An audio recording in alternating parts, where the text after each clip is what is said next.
Thank you very much, Minister Bucaro. Colleagues, there are no more requests for the floor. I would like to thank the delegations which have contributed to this Council's deliberations today. Full note has been taken of the many important statements that have been made, and they will all form part of the record of this meeting.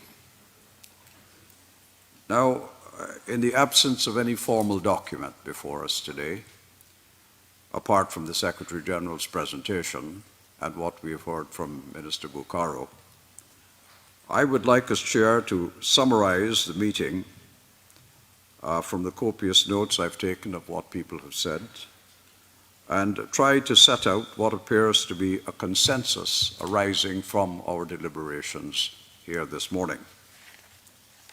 Now, we convene today to receive and discuss the report submitted by Secretary General Luis Almagro. At the invitation of President Alejandro Giammattei of Guatemala, the Secretary General undertook that mission to evaluate the integrity of the electoral process, particularly regarding the runoff presidential election on August 20th and the overarching commitment to democratic principles by government institutions and others in Guatemala.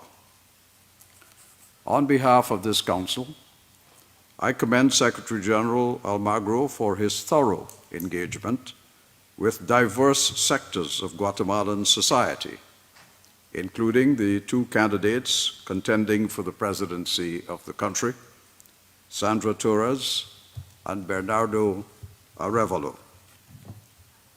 The assurances received from the government and other state authorities about the forthcoming runoff elections being conducted with transparency and fairness are very encouraging.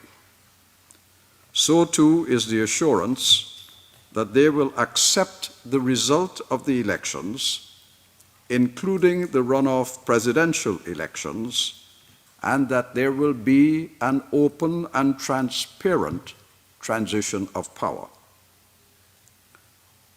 We are grateful for the reaffirmation of these assurances by Foreign Minister Bucaro of Guatemala during our meeting today.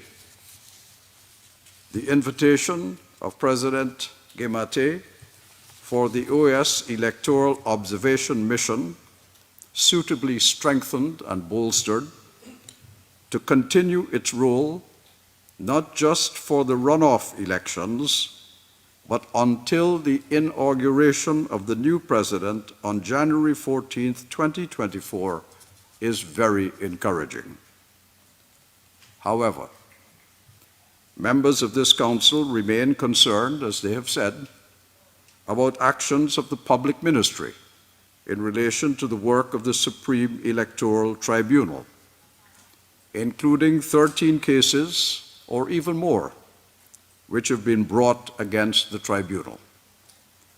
These include requiring information about casual workers employed to carry out data entry during the elections on June 25th.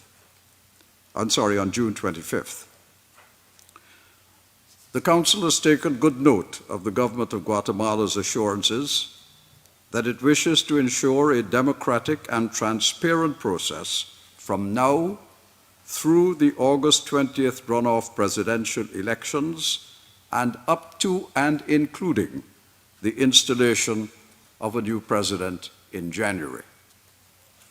Member states this morning have expressed their support for the ongoing work of the General Secretariat of the OAS and for the recommendations made by the Secretary General in his report. That work should include supporting the Supreme Electoral Tribunal in its efforts to carry out a free, fair, and transparent process.